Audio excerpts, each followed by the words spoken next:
Hello বন্ধুরা, finally দেখতে পারো আমাদের মাঝের বাড়ি সিমেন্ট নদীর পরে ব্রিজ হওয়ার জন্য এই যে মাটি টেস্ট করার জন্য লোকজন চলে এসেছে।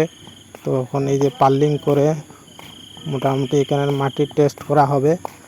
আর এই ব্রিজটা যদি হয়ে যায় মাঝের বাড়ি আর সেঙ্গাজানের মধ্যে, তাইলে অনেক লোকজনের অনেক ভালো হবে।